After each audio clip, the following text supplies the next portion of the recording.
Friends, हमने आज इसलिए बुलाई है क्योंकि आपको याद होगा कि जून और जुलाई के महीने में हमने भी एक प्रेस कॉन्फ्रेंस इस विषय पे पहले भी बुलाई थी, जबकि यहाँ के जो स्टूडेंट्स या कैंडिडेट्स जिन्होंने service selection staff selection commission का जो पोस्ट जो हमने रेफ़र की थी, लगभग 797 800 के करीब पोस्ट हमने रेफ़र की थी।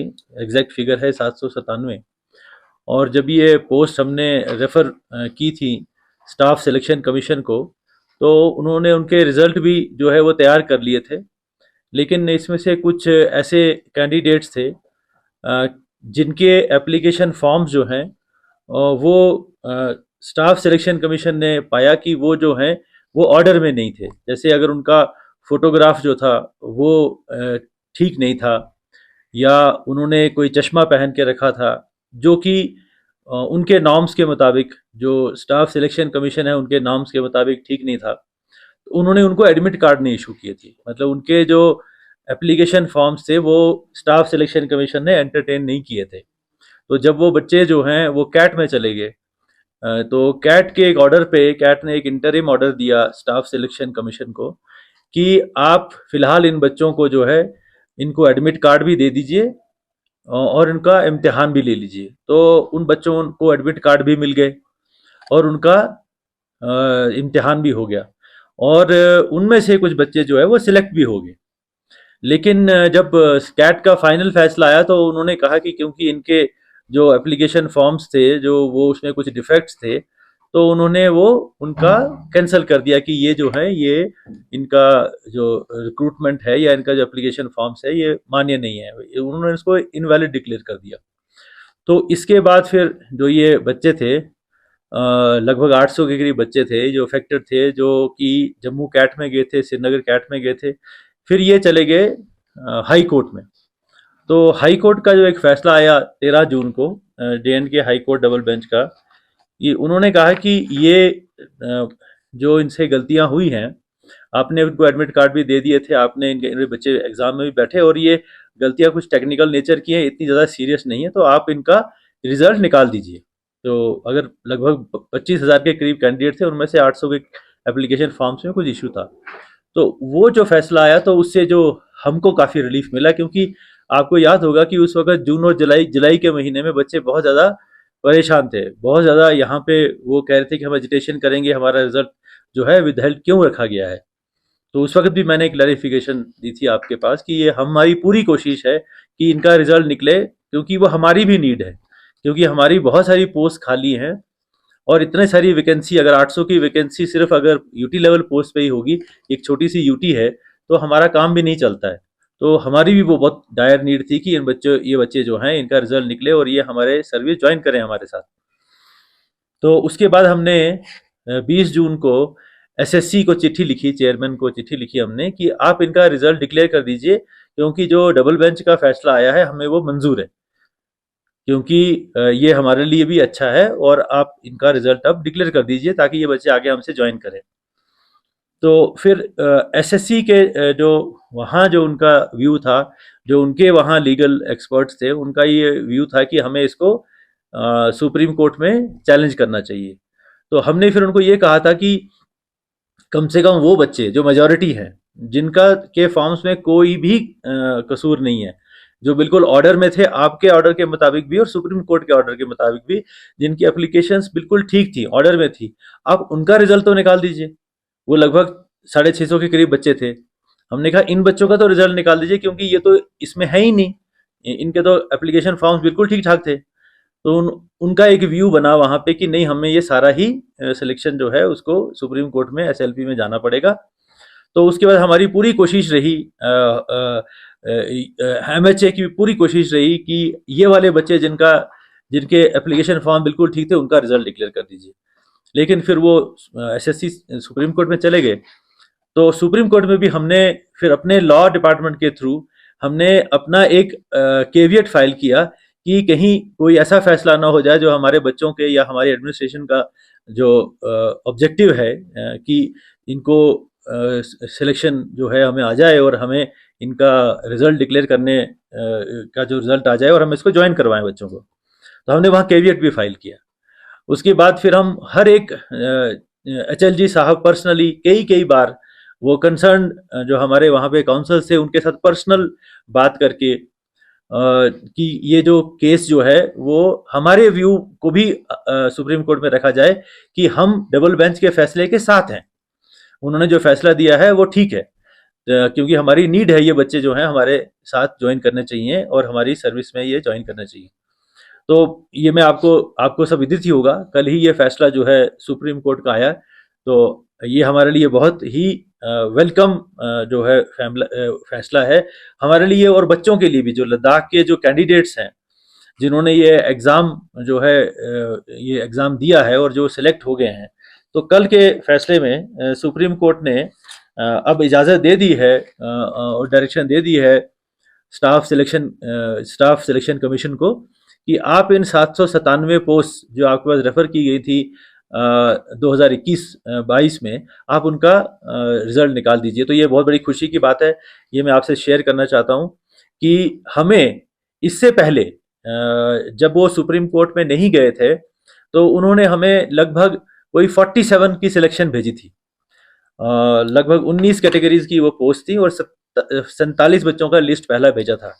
उन 47 बच्चों को भी हम नहीं अपॉइंटमेंट कर पाए क्योंकि ये मसला, फिर उन्होंने सोचा कि हम SLP में जाएंगे।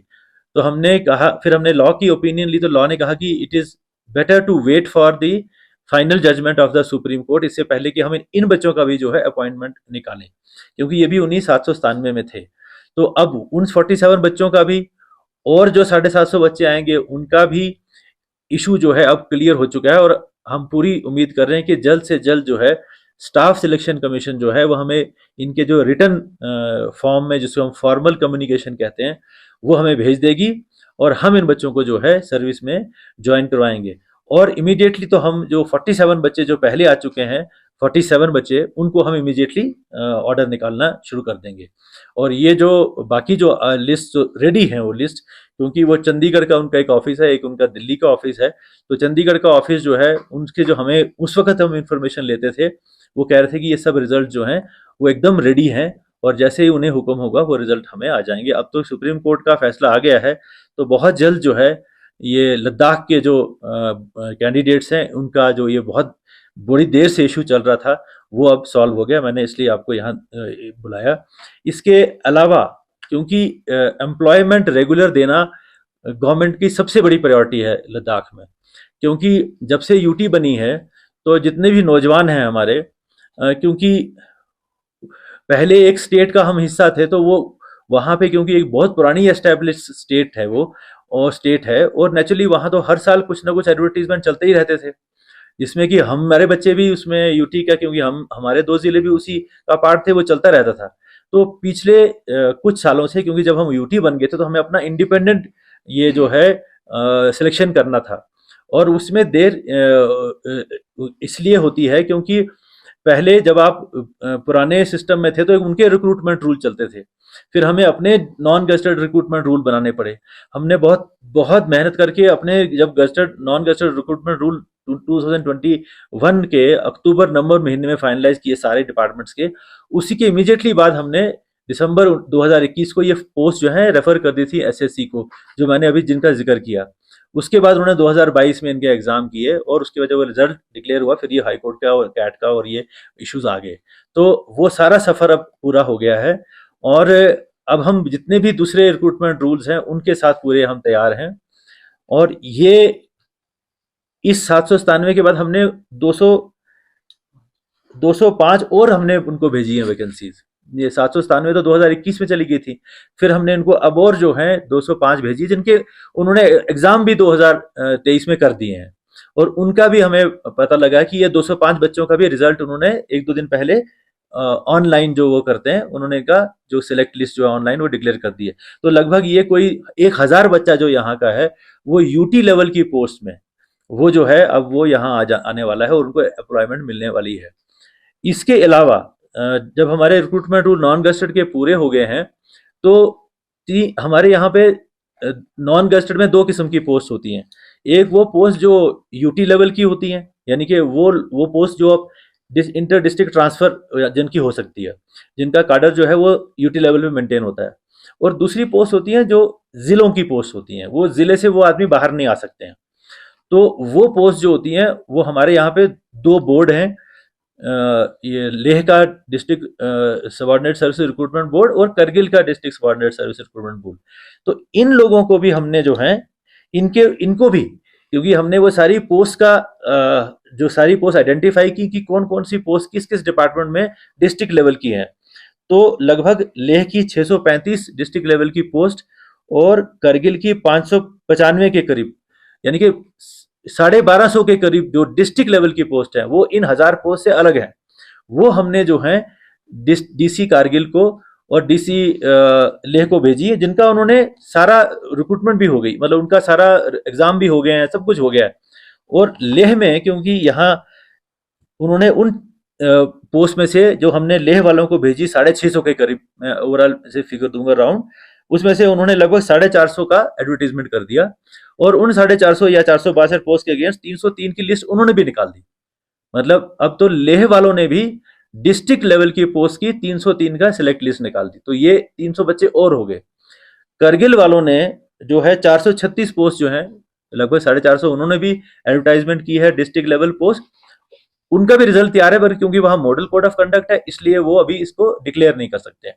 तो इनके हर लेवल के ऊपर, चाहे वो डिस्ट्रिक्ट लेवल की पोस्ट हो, चाहे वो यूटी लेवल की पोस्ट हो, अब चाहे जो गस्टेड लेवल की पोस्ट हो, अब हमारी सिर्फ एक इशू रह गया है कि जो गस्टेड पोस्ट हैं उनको हम कितनी जल्दी भर पाते हैं। नॉन गस्टेड में अगर आप देखें तो एक हमारा बड़ा जो चंक आता है वो पुलिस की पोस्ट का आता है। तो पुलिस की जो पोस्ट हैं वो भी जो अभी जो हम इनको भेज रहे हैं, जो हमारी पुलिस की पोस्ट हैं, वो लगभग कोई 300 के करीब तो पहले हमने उनकी रिक्रूटमेंट कर दी थी, 300 पोस्ट की। और उसके बाद आज की डेट में ये आपको मैं इन्फॉर्म कर रहा हूं कि हमारे पास 432 पोस्ट और आई हैं लेह और कारगिल के लिए, जो 2019 के पहले की पोस्ट थी। यानी कि 2018 में बॉर्डर बटालियंस बनने का एक स्कीम चली थी और वुमेन बटालियन बनने की स्कीम चली थी। उसमें लेह के और करगिल के का भी अपना कोटा था। तो उसमें 270 जो पोस्ट थी वो मेन की बॉर्डर बटालियन की पोस्ट थी, जिनको आप डिवाइड कर सकते हैं दोनों डिस्ट्रिक्ट के अंदर, और लगभग 162 पोस्ट जो थी वो वुमेन बटालियन की थी, करगिल और लेह की। और उस वक्त उनके ऊपर रिक्रूटमेंट शुरू हो चुकी थी, तब अभी ये रिऑर्गेनाइजेशन एक्ट नहीं आया था, ये उससे पहले की बात है। जब वो पोस्ट का एडवर्टीजमेंट हो गया, क्योंकि ये सारी पोस्ट जो है डिस्ट्रिक्ट लेवल की पोस्ट थी, तो सिर्फ डिस्ट्रिक्ट के बच्चे जो हैं वो इन पोस्ट के अगेंस्ट अप्लाई कर सकते थे। तो करगिल के बच्चों ने भी अप्लाई किया, करगिल के कैंडिडेट्स ने भी अप्लाई किया, बोथ मेल बटालियन के लिए भी और फीमेल बटालियन के लिए भी। लेह वालों ने भी इसमें वुमेन बटालियन और मेन बटालियन के लिए कोटा था, तो उन्होंने अपना कर दिया। टोटल पोस्ट ये 270 मेन की है, 162 वुमेन बटालियन की है, 432 पोस्ट ये हैं। तो ये बड़ी देर से ये पोस्ट जो है 2-3 साल से ये इशू चल रहा था कि ये पोस्ट की रिक्रूटमेंट फिर बंद हो गई। जैसे जैसे यूटी दोनों बन गई तो फिर ये रिक्रूटमेंट इनकम्प्लीट रही। उन बच्चों का टेस्ट भी हो गया, उनकी जो फिजिकल टेस्ट होता है वो हो गया, लेकिन फिर ये रुक गया, क्योंकि फिर ये इशू आ गया कि क्या वो लोग इसको कंक्लूड करेंगे अब जेके यूटी या लद्दाख करेगी। तो फाइनली होम मिनिस्ट्री ने ये डिसाइड किया कि ये पोस्ट जो हैं वो हम लद्दाख को ट्रांसफर करें, और ये जो इनकम्प्लीट प्रोसेस था रिक्रूटमेंट का 432 लोगों का, ये जो है लेह यूटी जो है उसको कंप्लीट करेगी। तो ये भी बड़ी खुशी की बात है कि ये जब होम मिनिस्ट्री से ये इंस्ट्रक्शंस आ गई 2 महीने पहले, तो जो यूटी जेएनके यूटी है उन्होंने हमें ये 432 फॉर्मली जो है 11 सितंबर को अब हमें ट्रांसफर कर दी। और जब ये पोस्टें अब हमें ट्रांसफर हो गई हैं, अब हम ये वो रिक्रूटमेंट जो इनकम्प्लीट पड़ी थी अब हम उसको कंप्लीट कर सकते हैं। इसके लिए हमारा पुलिस रिक्रूटमेंट बोर्ड जो है वो रेडी है, तैयार है, कॉन्स्टिट्यूटेड है, और अब हम जो है जेएनके गवर्नमेंट से वो पुराना रिकॉर्ड जो है वो ले आएंगे और ये रिक्रूटमेंट भी हम कंप्लीट कर देंगे। इसके अलावा ये तो नॉन गजेटेड की बात है, गजेटेड रिक्रूटमेंट जो रूल्स हैं वो हमारे भी जो है काफी हद तक एडवांस स्टेज पे, अब फाइनलाइजेशन के स्टेज पे हैं। इनमें सबसे बड़ा इशू ये था कि हमने यूपीएससी जो है, वो यूपीएससी ही गस्टेड पोस्ट जो है यूटी लद्दाख की, वो रिक्रूट कर सकती है। जेएनके वालों के पास अपना एक जेएनके पब्लिक सर्विस कमीशन है। वो जेएनके पब्लिक सर्विस कमीशन जो है वो अपनी पोस्ट जो है वो एडवर्टाइजमेंट करता है। लेकिन क्योंकि यूटी है हम लद्दाख विदाउट लेजिस्लेचर, तो हमारा जो रिक्रूटमेंट एजेंसी है गस्टेड पोस्ट के लिए वो यूनियन पब्लिक सर्विस कमीशन है। तो हमारे जो लॉ कहता है कि ये पावर जो है, क्योंकि नॉन गस्टेड जो रिक्रूटमेंट रूल्स जो बनाने की और अप्रूव करने की power lieutenant governor of the UT of Ladakh के पास थी, तो वो तो हमने कर लिए। मैंने जैसे आपको बताया कि हमने वो तो 2021 के अक्टूबर तक हमने कर लिए थे। लेकिन ये गस्टेड रिक्रूटमेंट रूल की पावर जो है, वो ये रिक्रूटमेंट की जो रूल्स बनाने की पावर जो है वो लेफ्टिनेंट गवर्नर को, यूटी लद्दाख को नहीं थी। लेकिन लगभग 6-7 महीने पहले गवर्नमेंट ऑफ इंडिया ने ये पावर्स जो हैं वो भी लद्दाख के लेफ्टिनेंट गवर्नर को दे दी हैं कि आप जो है गस्टेड रिक्रूटमेंट रूल भी आप नोटिफाई कर सकते हैं। कंडीशन उसमें सिर्फ इतनी है कि आपको ये रिक्रूटमेंट रूल जो है पहले यूपीएससी से अप्रूव करवाने पड़ेंगे। तो जैसे वो यूपीएससी अप्रूव करेगी तो ऑनरेबल एलजी को पावर दी गई है कि वो उनको नोटिफाई कर सकते हैं। तो ये रिक्रूटमेंट रूल भी हमारे काफी देर से यूपीएससी में जो पड़े हुए थे, तो पिछले 1-1.5 महीने के अंदर हमने काफी उनसे परस्यू करके 2-3 कंडीशन उसमें थी जो उनको मान्य नहीं थी या वो उनके जो हमारे लिए नहीं थी। वो कंडीशन ये थी कि हम कहते थे कि गस्टेड रिक्रूटमेंट रूल में भी रेजिडेंट क्राइटेरिया होना चाहिए। नॉन गस्टेड में तो ये हमने खुद ही कर लिया, क्योंकि हमारे पास पावर थी तो हमने अपना रेजिडेंट क्राइटेरिया लगा दिया। तो जितने भी नॉन गस्टेड पोस्ट हैं उसके लिए आपको रेजिडेंट क्राइटेरिया होना चाहिए, लद्दाख रेजिडेंट सर्टिफिकेट होना चाहिए। तो गजेटेड पोस्ट में यूपीएससी कहती थी कि ये तो नई चीज है, ये तो ऐसा कहीं और होता नहीं है, तो आप इसको कैसे जस्टिफाई कर रहे हैं कि आप गजेटेड पोस्ट में भी आप चाहते हैं कि लद्दाख रेजिडेंट सर्टिफिकेट होना चाहिए।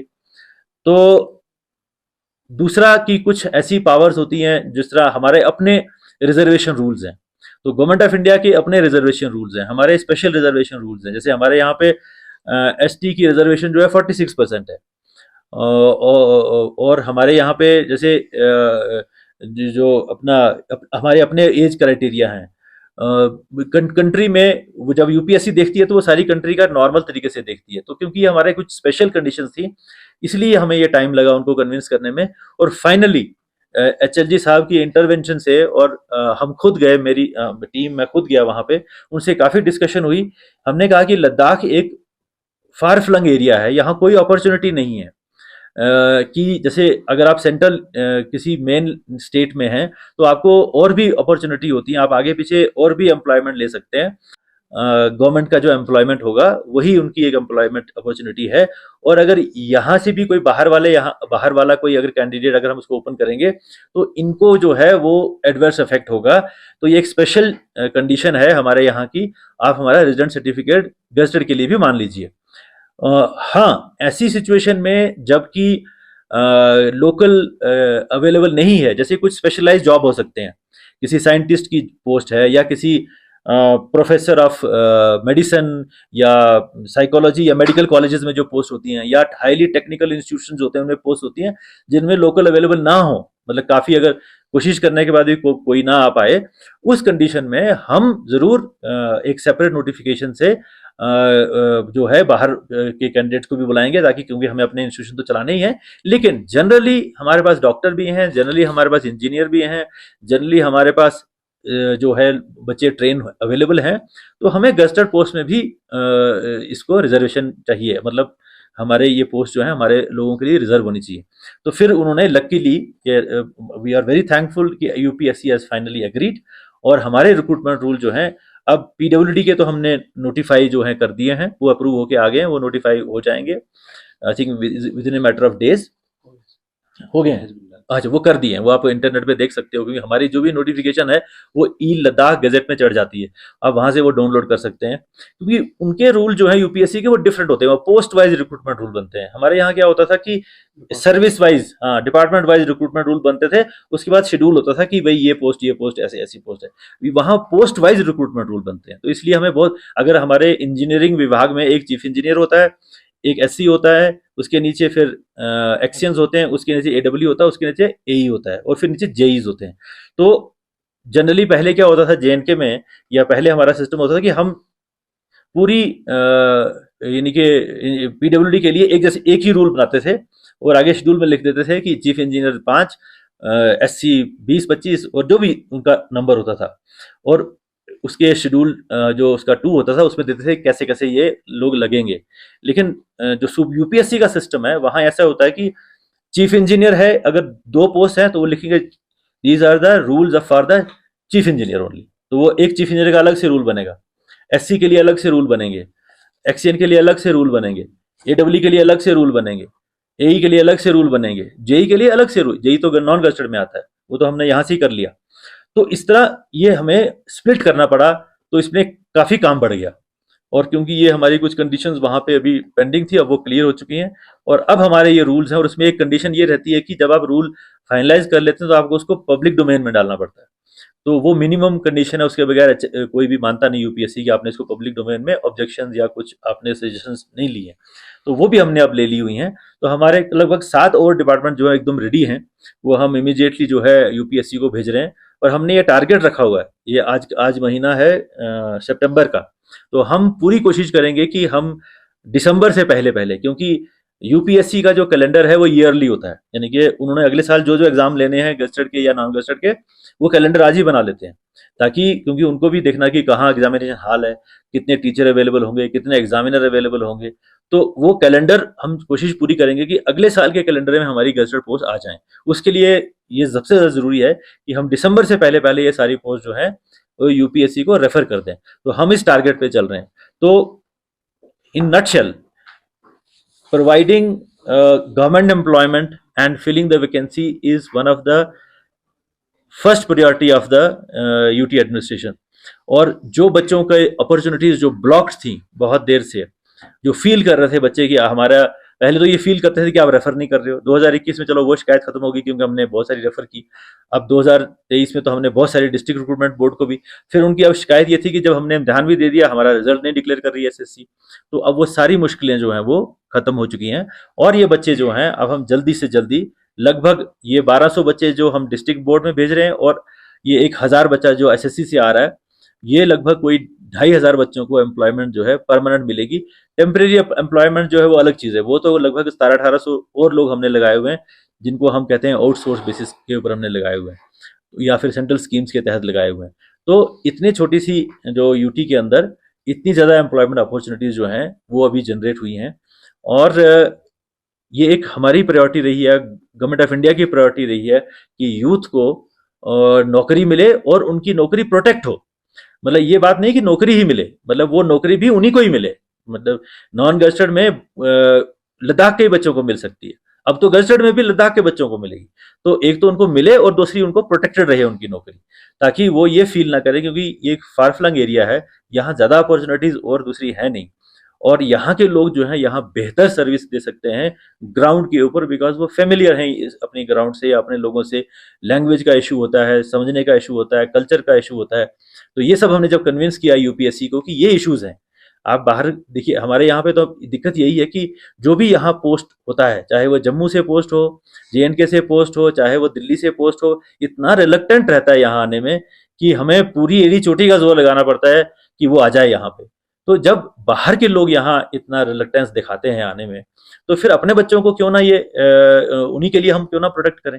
तो इसलिए ये एक ओवरऑल जो है बहुत अच्छा जो अब ये मतलब उनके लिए हुआ है, और हम ये जो बचा हुआ काम है वो बहुत जल्द जो है वो पूरा कर लेंगे, ताकि यहाँ के बच्चों को जो है एम्प्लॉयमेंट जो है बहुत देर से जो वेट कर रहे हैं वो उनको मिल जाए।